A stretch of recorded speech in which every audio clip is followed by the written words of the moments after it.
sorry. I had a kid. I'm remarrying Ashley, so let's get a divorce. A woman like you doesn't deserve George. You're a defective infertile, just disappear. The sound of a healthy baby's first cry echoes in the delivery room. Normally, this would be a moment to celebrate wholeheartedly, but today was an exception. The voice that proclaimed the birth of life weighed heavily. To think I was betrayed. George and Ashley laugh at me, their faces clearly looking down on me. I can't forgive them. I've devoted myself to George for so long. Despite the hardships, I've endured and managed somehow. Those days are now crumbling away. At that moment, actually, the doctor present began to speak gravely. With his words, the betrayers would soon see hell. My name is Jenny Simpson. I'm a midwife in my 30s. I live with my husband, George. Originally, I loved caring for younger children. I thought about becoming a nursery teacher, but one day, inspired by a video my parents showed me, I decided to pursue midwifery. It was my own birth video. From the time I was in my mother's womb until my birth, my parents had meticulously recorded my growth on video. They also beautifully captured the moment of my birth, which I saw on my 12th birthday when my parents showed it to me. That was the first time I saw how a child is born, and at the same time, I felt an indescribable sense of awe. I wanted to be part of this moment. That's why I decided to become a midwife. To become a midwife, I studied hard. I didn't play around like other kids, so I only had friends who understood my dream. One of them is now my husband, George. George and I were classmates in high school. Back then, we were just friends, and George had a girlfriend.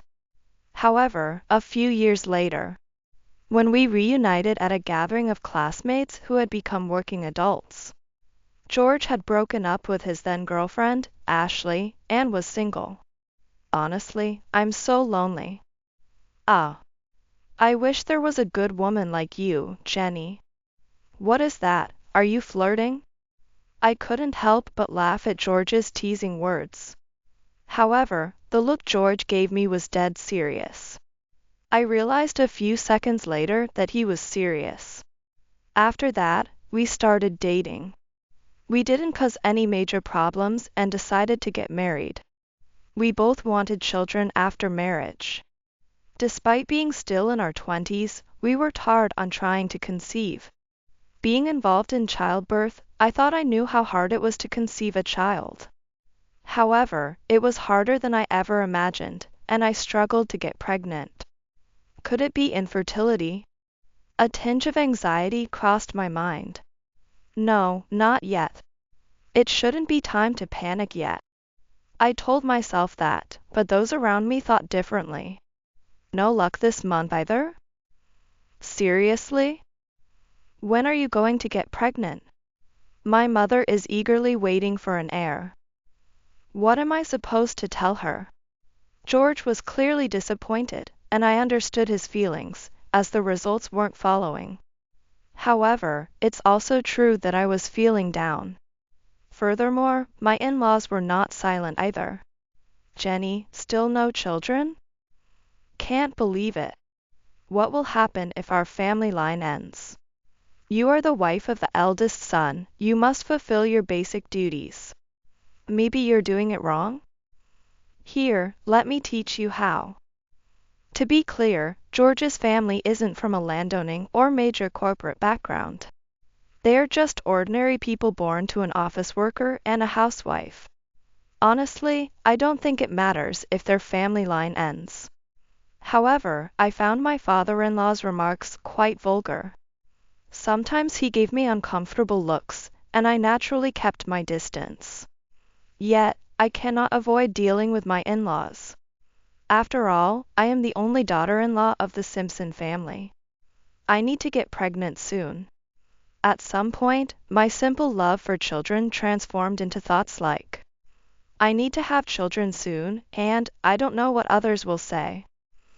These words drove me harder. Pushing myself too hard led to health issues, which in turn made it even less likely for me to conceive, and the vicious cycle continued. However, I didn't do nothing. I suspected something was wrong with our inability to conceive despite our efforts. And after repeatedly begging George, I managed to get him to come with me to the obstetrics and gynecology clinic where I worked. It's obvious the problem is with the woman.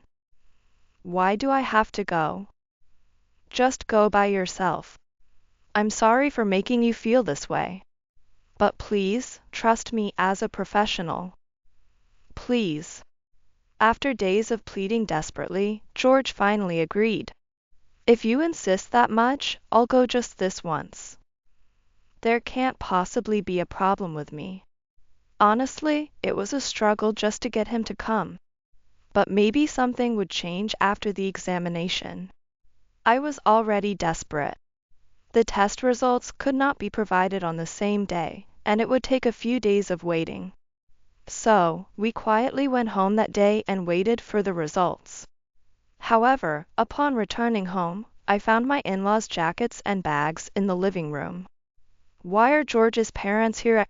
We had never given them a key to our house. Yet, how could they enter our home while we were away? It's not good to suspect people, but my inconsiderate in-laws were a different story. If they had ransacked the house during our absence, it would have been unbearable. I rushed inside, and, as if it were to be expected, I caught my mother-in-law coming out of my room. Moreover, she was holding a bag stuffed with something.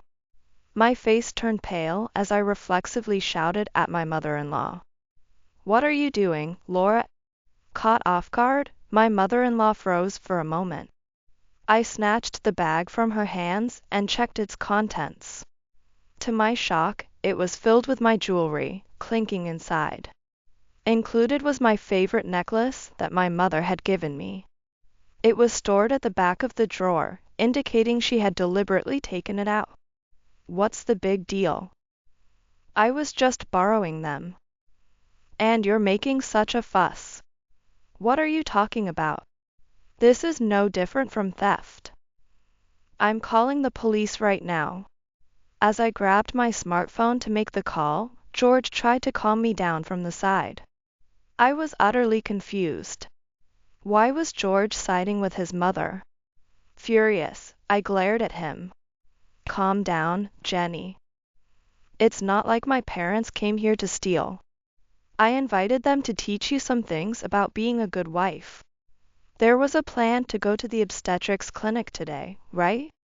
I didn't want them to just wait, so I gave them the key. I was incredulous at George's words. It seemed impossible, but even George was in on it. If we had returned home even slightly later, all my precious jewelry would have been taken by my mother-in-law, and I might never have noticed. The thought alone was enough to make my blood run cold. What's all this noise? I was sleeping, and you woke me up. Hearing our commotion, my father-in-law came out from the back room. That room was supposed to be our bedroom. I later found out that it had been misused. The pillow covers that I had spent good money on were soaked with his drool. My in-laws and George looked at me as if I were the one at fault. Why am I on the receiving end of a one-sided complaint? Weren't the ones at fault my in-laws who entered the house without permission and George for allowing it? Although I was still furious, I had no choice but to entertain my in-laws to avoid any more unauthorized actions. As they said, "We'll teach you how to be a good wife," they began to complain about various things. "Jenny, the coffee is gone. You should know to refill it without being told. Don't you even know that? Oh, Jenny, your cooking is so bland. George is working hard outside. You should serve him nutritious meals. It's pitiful that he has to eat such food. Do this, don't do that." I was constantly criticized and was utterly exhausted. How much longer would this life continue? Would having a child change anything? I slept each night with vague anxieties. There was never a moment when I felt at ease. The only time I felt solace was while I was working. Every day, new lives were born, and although there was no time to rest, hearing the cries of birth somehow brought me relief. Then, one day, I received a call from a paramedic. Apparently, a pregnant woman nearby had broken her waters. And since her regular hospital was too far away, they asked if they could bring her in. If we turned her away, it might have serious consequences. We quickly agreed and prepared to receive her. However, when the pregnant woman and the man accompanying her arrived, I was shocked. Although she looked a bit more mature due to the passage of time, the woman clutching her belly in pain was unmistakably Ashley, George's ex-girlfriend. And the man comforting Ashley was George. I couldn't comprehend what was happening for a moment. It hurts, it hurts. Hang in there, Ashley. Keep going. George held Ashley's hand as she struggled through labor. Perhaps due to the intensity of the situation, they hadn't noticed me. Ashley was already past her due date, so I immediately took her to the delivery room. Despite my confusion over why the two of them were together, I focused on helping to deliver the baby safely. The cries of the newborn echoed in the delivery room. Normally, I would feel deeply moved hearing them, but not this time. Once everything was settled, I went with the attending doctor to Ashley's room. That's when they finally seemed to realize I was there, and their expressions turned startled. "Ah, Jenny. Why are you here?" Although Ashley and I weren't particularly close, we had gone to the same high school and had some interactions. Perhaps that's why she recognized me immediately. At first, both Ashley and George showed surprised faces. But as I remained silent, something seemed to cross their minds, and they began to smirk. "Sorry. I had a kid. I'm remarrying Ashley, so let's get a divorce. A woman like you doesn't deserve George. You're a defective infertile, just disappear." At their words, I was left speechless. But it wasn't because I was upset. I was appalled at how hopeless they are as human beings. I had tried my best to get along with George. Although my relationship with my in-laws was the worst, I had desperately tried to overcome that. But this was the result.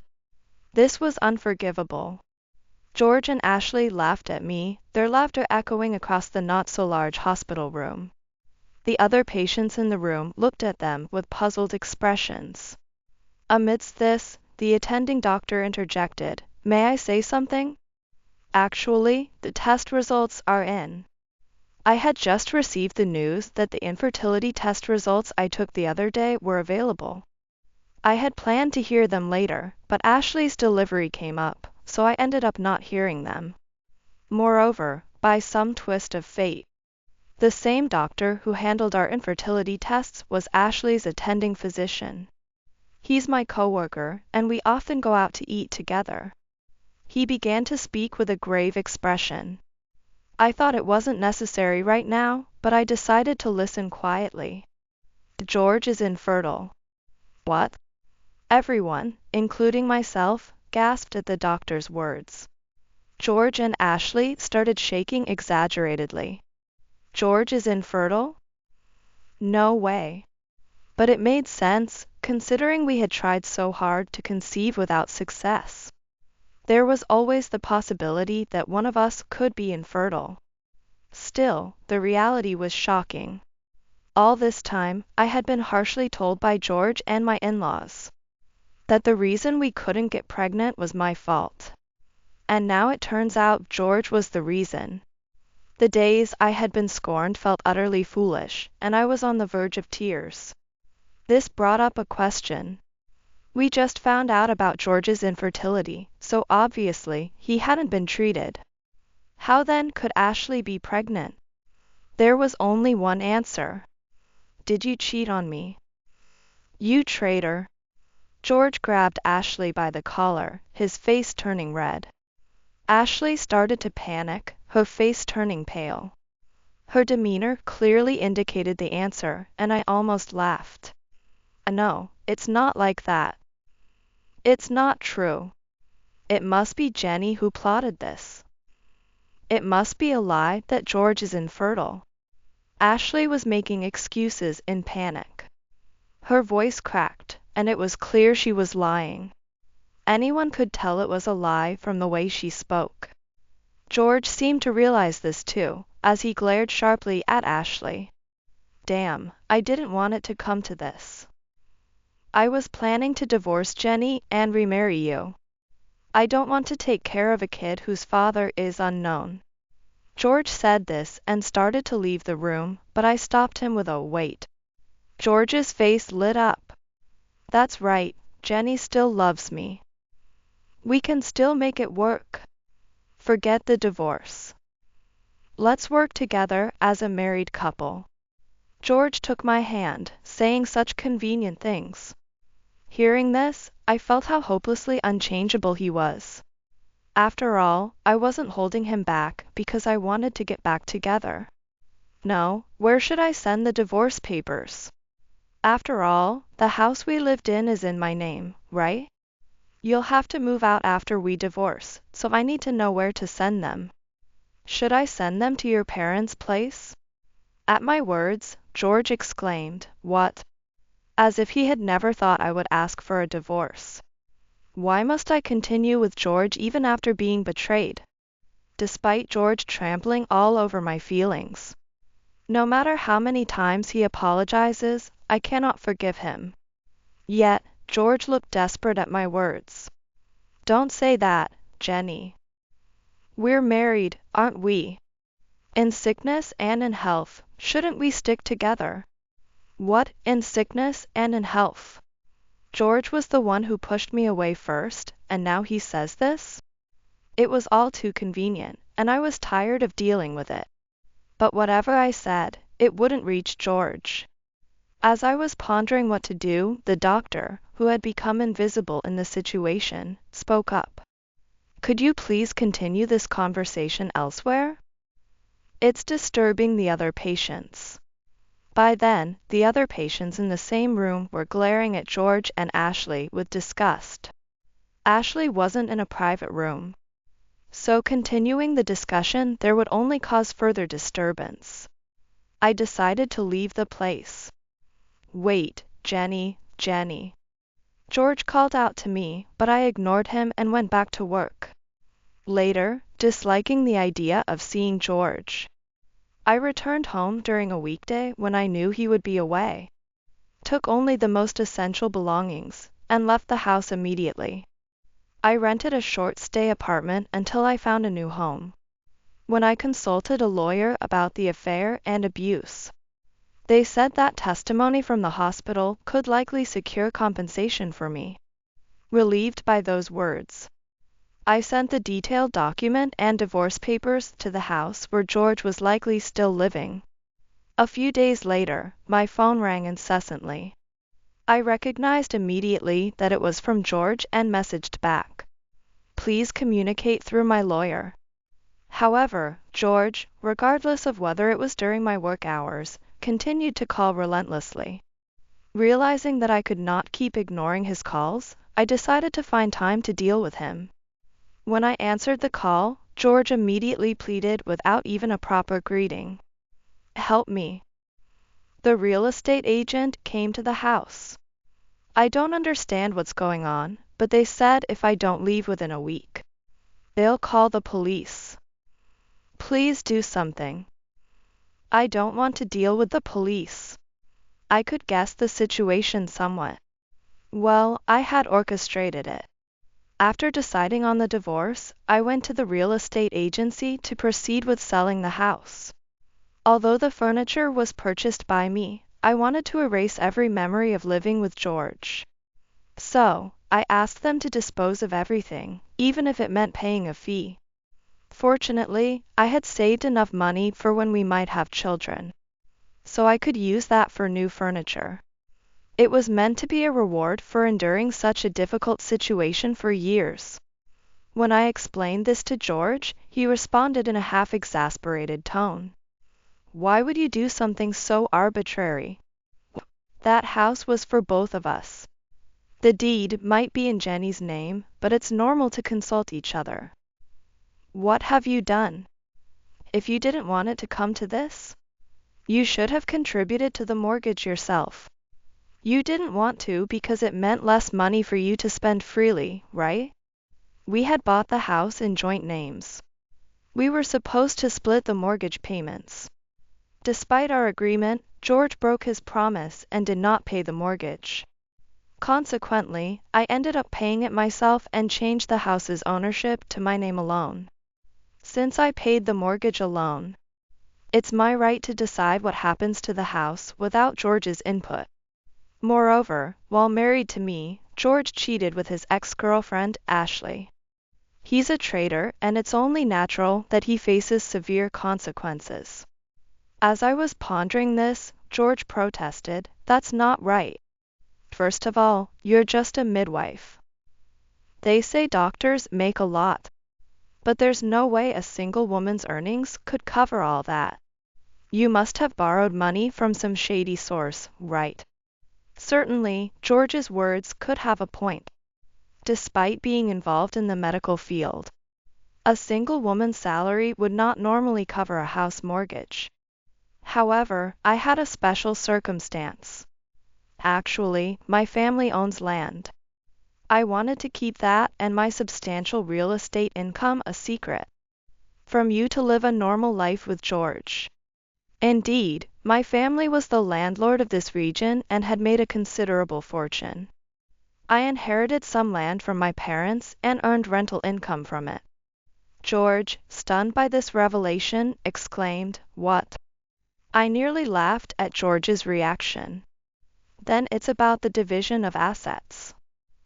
If it's money made after marriage, it should be split, right? Fine by me. But in return, I'll send a formal notice to your company. My parents are furious about this situation. If I hadn't stopped them, everyone who runs a business around here would know about this incident. You'd never be able to find a job again. George gasped at my words, then frantically responded, "That's blackmail. How can you enjoy ruining someone's life? You wicked woman." Such words were thrown at me, but they didn't hurt me at all. It was clear George was cornered. I had done my best to support George and my in-laws. They were the ones who disregarded that. Why then, when they face the consequences, do they panic so much? I couldn't help but find it amusing. Say whatever you want. I plan to handle this through my lawyer, so please don't contact me directly anymore. Goodbye. Wait. Jenny. I heard George's desperate cries, but ignored them and hung up the phone. I immediately blocked his number.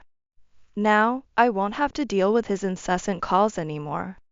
I thought that would be the end of it. However, it wasn't over. One day, as I was leaving the hospital after work, a familiar trio approached me. "Jenny. Please, help us. Please, don't abandon us. We apologize for everything. Please, just consider." Yes, it was George and his parents. I sighed at the sight of these three nuisances banded together. How much trouble do they need to cause to be satisfied? There's nothing to talk about. Didn't I say to go through my lawyer if you have anything? Contact them if needed. Don't be so cold. We need you, Jenny. Mom and Dad miss you. Please, come back. Despite their pleas, I had no intention of returning. I was done associating with such people. They kept begging, but I ignored everything. As I tried to leave, my mother-in-law grabbed my arm. Ouch. Let go of me. Please don't leave us. We planned to move in with George. We prepared for it, and even sold our house.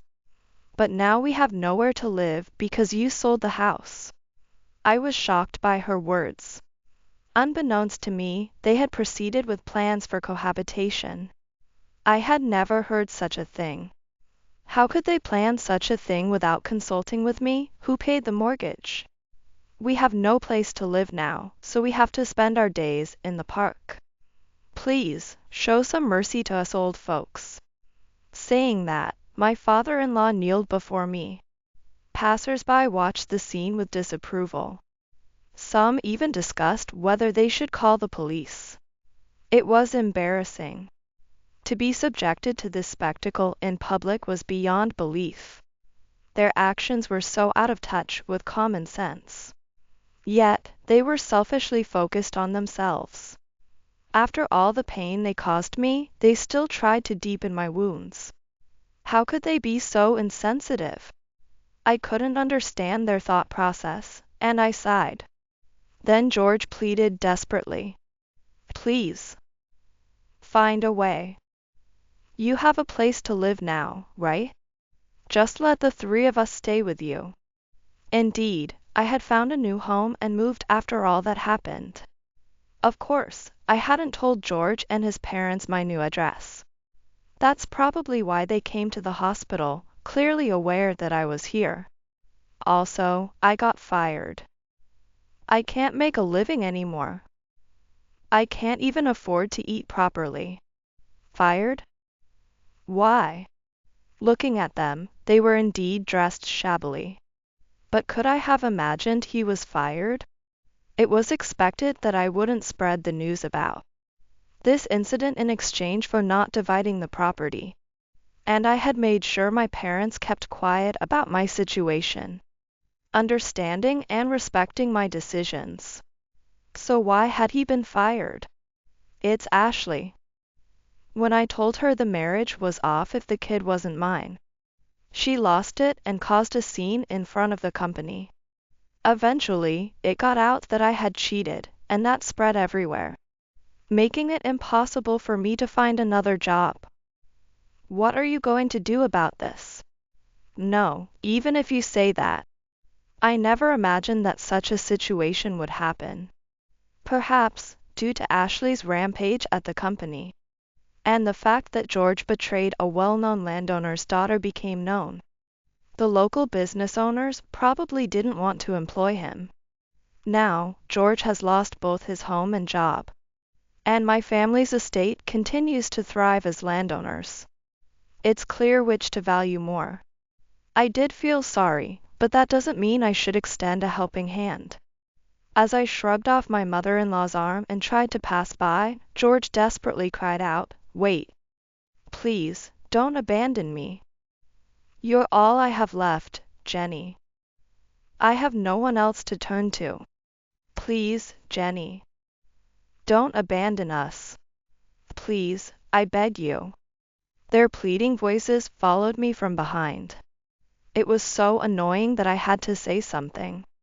There's no fool around who would help trash like you. Just resign yourselves to living at the bottom. After saying that, I left the scene without looking back once. I heard through the grapevine that afterwards, George and his parents seemed to have disappeared. In fact, when we encountered each other at the hospital, the compensation was still unpaid. So I had my lawyer demand that it be paid promptly. Soon after, the compensation was paid in full, but I have no idea where that money came from. At that time, George had lost his job and had no means of earning money. So, how on earth did he manage to come up with such a large sum? Probably pressured by my lawyer, George and his family must have panicked. A lawsuit could have made things even more expensive. So, they must have scrambled to gather the funds before it came to that. It's hard to know what desperate people might do. Maybe they took out a huge loan from somewhere they shouldn't have. Even after paying the compensation, they had no means to repay the money. Places like that are notorious for not caring about how they collect their debts. Once they realized there was no hope of repayment, they probably ended up on a fishing boat or something similar. The elderly in-laws must be working hard despite their age. I don't intend to sympathize, but it did seem a bit pitiful. As for Ashley, her attempt at cuckolding ultimately failed. and her parents found out that and disowned her. The child was taken in by her parents and is apparently being raised properly. I was relieved to know that the innocent child didn't have to suffer. Without her parents' support, Ashley apparently turned to the night world. However, she quickly found the work too harsh and wanted to quit early on. But with nowhere to go and no one to rely on, she couldn't leave. As for me, with all my troubles gone, I'm enjoying my days. Having learned my lesson from this ordeal, I've become even more dedicated to my work. To be safe, I asked the director and asked to be transferred to a hospital in the city center. I was anxious about whether it would work out, but once I started, I found everyone to be kind, and the conditions were even better than at my previous job. Today, once again, the cries of a newborn echo in the delivery room. For a while, I couldn't fully rejoice at those sounds. But time has healed those feelings, and now I can sincerely say, congratulations. It's not guaranteed that I'll walk through life without any worries. Maybe I'll face even greater challenges than before. But still, I want to stand firm on my own 2 feet and continue to be someone who can genuinely celebrate the birth of life. Even if hardships await, I'm determined to overcome them. That's what I've promised myself.